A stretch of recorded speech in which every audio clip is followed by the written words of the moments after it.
Welcome to the Casting Across Fly Fishing Podcast. I'm Matthew of castingacross.com, where I explore the quarry and culture of fly fishing.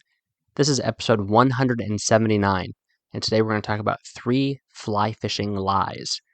3 lies that are told in fly fishing. And they're lies when they're treated like they're the absolute truth. They might be someone's opinion. They might even be someone's preference. They might even be someone's favorite thing to do. But to say that it's the way that it is, I'd say that's a lie. Now, if you take strong objection to one of the opinions that I've shared in this particular episode of the podcast, or in any other podcast, or of anything else written in Casting Across, or if you like it, then feel free to write in, Matthew at castingacross.com. I'm always excited to get inquiries and criticisms and comments of anything I say or anything that I write. And actually, now's a really good time to do it because next week's podcast is a fly fishing accusation podcast. The 10th episode, every 10 episodes, I do a fly fishing accusation podcast where I interact with questions, comments, and thoughts that folks have because of something I've said or written on Casting Across Fly Fishing. Anyway, bringing us to our very first fly fishing lie. The very first fly fishing lie I wanted to address is that you want to fish with the lightest rod possible. You want to try to fish with the lightest rod possible, specifically for the reason that you want to be able to feel the fish as much as you can. You want to line down as much as you are able, such that the fish that you're fighting are going to put the most bend in your rod. Honestly, this was something I believed for a long time. This was something that I tried to live by. My 3-weight was my primary rod that I used for virtually all of my trout fishing for years and years and years, until I realized that I was at a huge disadvantage when it came to casting and mending, casting accuracy, casting distance, mending fishing dry flies, mending fishing nymphs, mending fishing streamers underwater, which I know isn't technically mending, but certain activities of stripping and guiding your fly require similar motions and manipulations to get your line and your fly to do what you want them to do. And I was at a significant disadvantage by using a 3-weight instead of a 5-weight. And what I discovered very quickly is that with that 5-weight, I wasn't engaging these fish that I was catching, even 6, 8, 10-inch trout, and reeling them in without that rod tip even flinching. I was still feeling these fish. And this was something that I just made me realize, you know what, I've been chasing after this experience of having a fish bend my fly rod. And it was going to happen on a big fish, regardless of what weight rod I use, as long as I was using something reasonable. Using 3, 4, 5, or 6 weights, all of my rods were going to feel those fish. And it wasn't necessarily going to look like one of those Eagle Claw ads where the rod was completely doubled over. But even with a sturdy 6-weight, which was a dream to cast, which I could bomb out super far, which I had a lot of accuracy with, which I was able to cast double weighted nymph rigs and larger streamers. When I was tangling with a smaller fish, it still was a lot of fun. But getting to those fish was a much easier project. Now, don't get me wrong. I have a 1-weight downstairs. I have a couple of 2-weights and a couple of 3-weights that I absolutely love. But when I'm out on the water and I'm catching fish, I'm not thinking, this is so much fun because this rod is doubled over. This is so much fun because this rod is bending a lot. I think this is just a nice casting rod. It's a lot of fun to use, but every once in a while, and to be completely honest, usually on every trip when I'm fishing a 1-weight or I'm fishing a glass 2-weight or something like that, I think this is a situation where I wish I had a little bit more casting power. This is a situation where there's a hole where the flies that I can cast well with this rod are not going to be easy to cast because they have a bead head on them, or just because they have a big, bushy profile that's not super aerodynamic. And if I had a 3-weight or a 5-weight, I'd be able to cast much better than I could if I had this, this little 6-foot fiberglass 1-weight. And I've taken those heavier, quote unquote, heavier rods. I mean, saying like an 8-foot bamboo 4-weight is heavy is a little bit silly. But I've taken those rods up to those very same creeks. I'm able to cast those heavier flies, streamers with a little, micro streamers, 10s and 12s with a little bit of weight on them. And I'm able to cast them much better, put them exactly where I want them, and get that fish that I want. Now, here's the ironic thing, I guess, or just the thing that makes you scratch your head why you would fuss with something like this. Generally speaking, the fish that you're going after with those larger flies in those more difficult to reach spots are going to be your larger fish. So they're going to put a bend in that heavier rod anyway. So just something to think about. Another place where I notice this is in the salt. I mean, I have no problem fishing with a 9-weight, even if I'm fishing for schoolie stripers. Those fish are going to challenge me if they get into the current, even with a 9-weight. I'm just not probably have to worry about my knots as much. I'm still going to have to fight them. My arm's going to be tired. My shoulders going to be tired after catching a handful of them with a 9-weight, even though a 7-weight would be totally fine. The same thing with warm water species. And again, this is the thing that really I want to emphasize and drive home is you're going to be casting a lot more than you're going to be catching fish. So you want to enjoy the experience of casting something like a big slider or popper or diver with a 7-weight or 8-weight, even if you're only catching moderate size panfish and bass. That is what's more important because that's what you're going to be doing more of. So it is a lie. It is a mistruth, if you want to be a little bit more diplomatic, to say that you need to try to aim for the lightest weight rod and line that you can get away with to enjoy your fly fishing experience. It's just not true. Find a rod that is a good balance for what you're going to be fishing, where you're not just blowing fish out of the water and every time you set the hook, the thing goes flying over your shoulder, but find something that you're going to be able to cast well and that you're going to be able to make delicate and, appropriate presentations with. And that is the weight rod that you should have, or carry two. Nothing wrong with carrying two rods. Strap a second one to your pack and go for it. If people give you weird looks, then that's on them.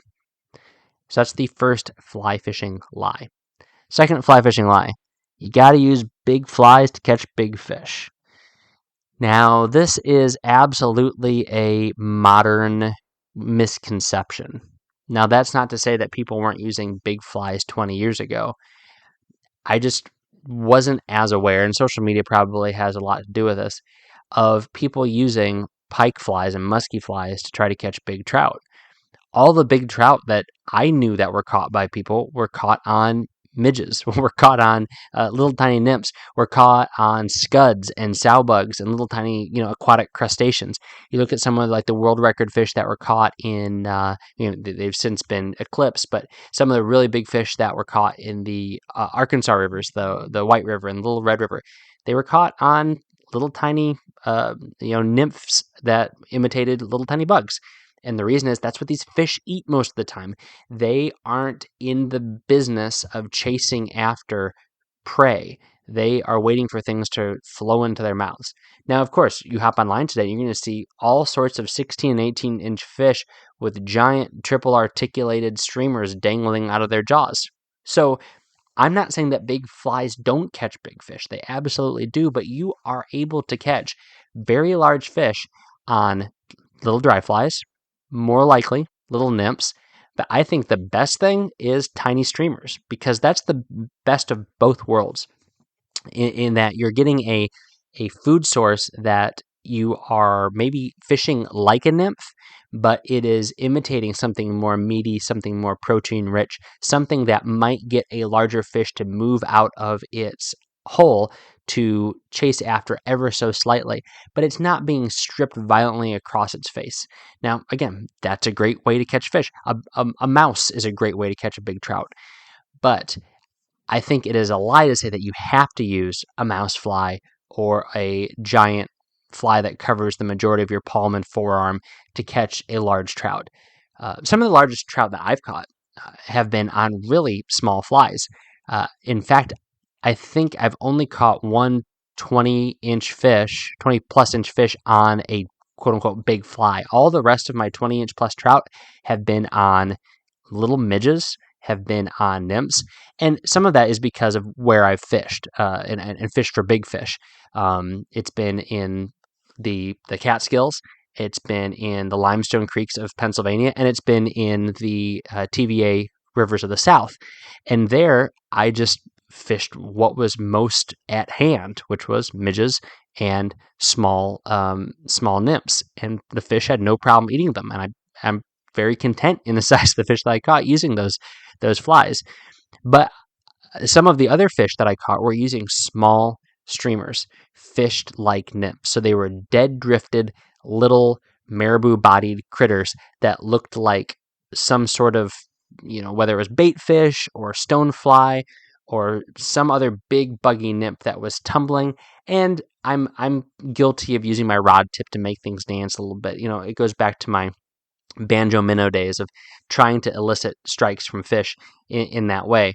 And I found, especially in some of these streams, and again, you think about the places that I just mentioned, Catskills, South Central Pennsylvania, these are wary fish. These are fish that have probably seen somebody jerk a game changer across their face sometime in the last couple of weeks.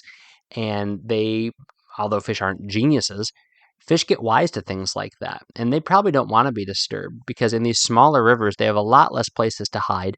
And so chances are if somebody's fishing a big streamer like that around them, they're also probably disturbing the water through wading or accessing the river or something like that. And so taking a more finesse approach is probably a better way to entice some of these larger fish in these pressured streams to even come out and consider taking a look at your fly. Not a hard and fast rule, but again, it's a lie. It's a mistruth to say that you need to use giant flies to catch giant fish. One quick story. There was 3 or 4 large fish finning under an overhanging branch that I had been targeting for weeks. And I knew that at least one of them was 20 inches. Just a brown trout that you could see its back whenever it fed. It was feeding on subsurface midges, so little tiny flies that were right in that surface film. And you could tell because you'd see its nose, but you wouldn't see the underside of its nose, and so you wouldn't see any white of its mouth. You were just seeing the curve of this fish's top jaw as it kind of came up and slurped. But what followed was its kind of the hump behind its neck, and then the fish have neck. You know what I mean? The hump behind its head, and then its back. I mean, 2 separate things. This is like Loch Ness Monster style. And then its back fin, and then its tail, and they would all come out just kind of making the water bulge, not necessarily breaking the surface tension. And so I'm watching this fish feed, and I'm thinking there is absolutely no reason to throw a big streamer at this fish. Anytime that a bird would poop in the water upstream, anytime that a squirrel would startle something up in the tree above it and knock some pine needles down, then the things would go silent. All of those fish, that really big fish and a couple of his buddies, would go silent for a good 15, 20 minutes at least. Sometimes it would put them down for a really long period of time, and I wouldn't have another shot at them that day. But they were just in a really awkward spot. So it was all I could do to not cast a streamer from upstream, allow it to swing in front of their faces, and then slowly retrieve it. And I did that a few times, but I got zero response, and all I did was put these fish down.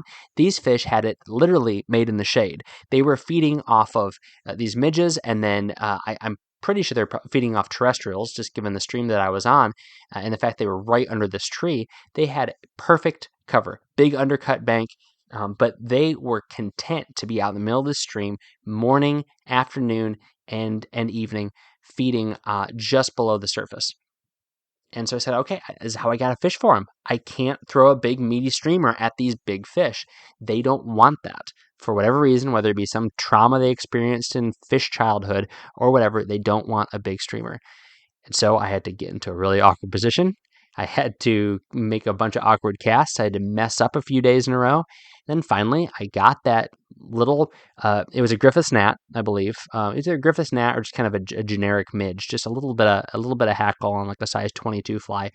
Just greased the tippet maybe 4 or 5 inches above the fly, greased it for about a foot, and just let that thing drift down and wait until you see that nose, give it a beat, set the hook, which is one of the hardest things in the world to do, is to wait once you know that fish has taken that fly in your mouth. And then it was off to the races. Great fish, beautiful fish, big, deep-bodied trout. And it just reminded me that it would have been a lot easier to catch this fish with a streamer, but the fish didn't want to be caught with a streamer. The fish wasn't going to go for it, and it was a big fish that wanted a tiny, tiny little fly. So that's the second lie, that big fish require big flies. Just not the case. Just not true. You will catch big fish on big flies, but you will catch big fish, medium-sized fish, small fish, and exceptionally big fish using normal-sized flies, because a lot of fish, even big brown trout, like I said, that are generally thought of as being piscivorous, as chasing lots of big bait fish, are happy to sip subsurface dry fly imitations. All right, so that's the second one. Again, the first one was try to fish with the lightest rod possible. And here's the third one. And stick with me. You know what I talk about on this podcast. I don't get into stuff that is super controversial, but I just want to throw this out there. The third lie is I'm just a fly fisher. I'm not political. I'm just a fly fisher. I'm not political. Everything goes back to politics. So I'm not talking about partisan politics right now. I'm not talking about some hot button issue that is on Fox News, that is on CNN, that even one of the big conservation organizations, whether they be like super legitimate and they've got a brick and mortar somewhere, or they're some fly by night thing online, has been talking about. That's not what I'm talking about. If you are an outdoors person, you have a political voice and impact. Bare minimum, by buying a fishing license, you are contributing to the state. You are contributing, if you're fishing in certain places, to the federal government. And in doing so, you're engaging in something political. You're engaging with the state. And at the end of the day, that's what politics is. If you give any money towards a conservation organization, whether it be Trout Unlimited or whatever else you could find, you are engaged in some sort of political way. And you might say, oh, it's only a few cents out of my $30 a year dues that goes towards that. Okay, but that's a few of your cents combined with a few of your neighbor's cents, and so on and so forth down the line. What you like on social media, what you follow on social media, feeds into an algorithm that has outcomes somewhere. So I know I'm not going into too many particulars, but know that there's no way to passively be involved in politics in fly fishing. You are somehow, some way, always involved. So my suggestion is, because that's a lie, that you can't be uninvolved or be kind of like agnostic about it, you might as well do a little bit of something. You might as well say something. If you do have a political leaning, but you kind of keep that in a different silo from your fly fishing, why not combine the two? And again, I think I talked about this maybe last year, a few years ago, when things were just really getting kind of crazy and hot and heavy. Not like they're not now, but we ought to be mature enough where somebody on the right and somebody on the left can get together and enjoy cleaning up a stream. Where somebody who voted for candidate X and somebody who voted for candidate Y can go fishing together and have a conversation about conservation together and say, you want to do it in this way. I want to do it in that way. Let's have a conversation. Let's not call names. Let's not block each other online. Let's not use hyperbole and straw men and ad hominem attacks to really just show the lack of intellectual maturity that we have. Have real conversations. And honestly, I think that's the first step. I think that you don't even need to be engaged in some super activist way. I think just having conversations and being willing to work together and being able to work towards a common cause with all sorts of people is the greatest first step. And from there, write a letter, write an email, have a conversation. Talk to somebody in local politics, talk to somebody in state politics, and make your voice heard. Say, you know what? The fact that license prices are going up is ridiculous because, this, and this haven't happened in my entire region. I understand there might be something happening out in the other part of the state, but how can you justify this sweeping, significant license increase if you're not going to take care of these very plain issues that we have over here? Or, volunteers say, hey, if no one's going to do it, can you help me and my friends be able to do something? You say that's not politics, that's conservation. If you're talking to a local, state, or federal organization, you are now involved in politics. You cannot be neutral. You are either part of the problem or you're part of the solution. And so I'm not saying this as somebody who is crazy involved. I'm saying this as somebody who has conversations more than anything else. There was a time when I was very involved. It's just not where I am in my stage of life. But I think I want to be clear that it is a lie to say that you can be involved in fly fishing and not involved in the politics of fly fishing. particularly as it relates to how local, state, and federal wildlife, land, and resource agencies manage the resources that you are using.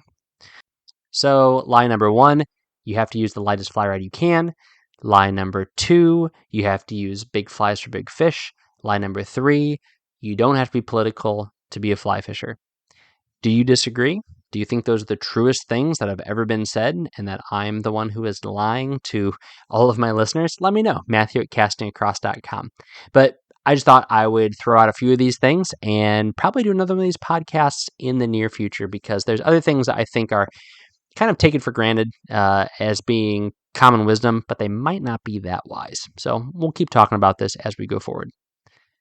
This week on castingacross.com. The first article was called Fishing and Hunting Don't Paddle Past Canoes. Fishing and hunting don't paddle past canoes. I love kayaks. Kayaks are great fun. I fish out of a kayak. I hunt out of a kayak. The problem with the particular kayak that I own is, first and foremost, that it's my wife's. Secondly, it is that no other people can fit into it, which becomes an issue considering I have 5 other people in my family. So I started asking questions. What kind of boat should I get? Because they want to fish with me. They want to hunt with me. I don't want to discourage that. I want to encourage that. I want to enable that. So with lots of looking, research, conversations, and a great conversation with somebody from Old Town Canoe, I have decided that a canoe is probably the way to go. So this is my thought process. This is like you get to see the ins and outs of how I arrived here in this article. So definitely check that one out, and also a link to the good folks over at Old Town Canoe. And then Wednesday's article is called Fishing Rod Care, Ferrule Ends. Fishing Rod Care, Ferrule, Ferrule, not Feral, like wild fly rods. Fishing Rod Care, Ferrule Ends. So there's a lot of ways to take care of a fly rod and a lot of ways to hurt a fly rod. And I think one of the things that gets overlooked on both sides in taking care of and hurting is the male-female connections of the ferrules. You can really do a lot of damage to your fly rod if you don't take care of where your rod comes together. You can fish poorly if they're not aligned properly, and you can damage your rod if they're not aligned properly. So very common sense, very simple, very applicable article on Wednesday, Fishing Rod Care, talking about the ferrule ends of a fly rod. This week's recommendation on the podcast is the Astral TR1 Mesh. So I got the Astral TR1 Mesh, which is a hybrid water and hiking shoe last fall at the very end of the season. I think I only really used it on like big fishing excursions twice. But now things are getting warmer. I was down in Florida. I took it down. I was on the flats in this shoe. I was walking around the Keys in this shoe. I was in the airport in this shoe. It's a great shoe, incredibly lightweight, very quick draining, very quick drying. I was waiting on like a Thursday night, threw the thing in the bathroom with the fan on, woke up that morning to go to the airport, and I was able to put my socks on and slide in the shoe and be fine. Awesome shoe, super comfortable, remarkable grip. Astral, the grip they put on the bottom of their shoes is just top notch. It's comfortable without socks. It's comfortable with socks. It's comfortable walking on rocks. It's comfortable walking on sand. It's comfortable walking on the road. Just a absolutely great shoe. Comes in about $125, but it is well worth it. Antimicrobial. This is going to be my wet wading shoe for this season. It has kind of supplanted the Astral Brewer as my shoe of choice. The Brewer is still great. It's just a little bit, the TR1 mesh is a little bit more rugged. I'll put a link to not only the listing on Astral's website for the TR1 mesh, but my initial thoughts about the shoe from last fall on the show notes for this podcast page on castingacross.com. Thanks for listening to the Casting Across Fly Fishing Podcast. Please subscribe in your favorite podcast app and rate the podcast in iTunes. Then head over to castingacross.com for 3 posts a week on the people, places, and things that go into the pursuit of fish.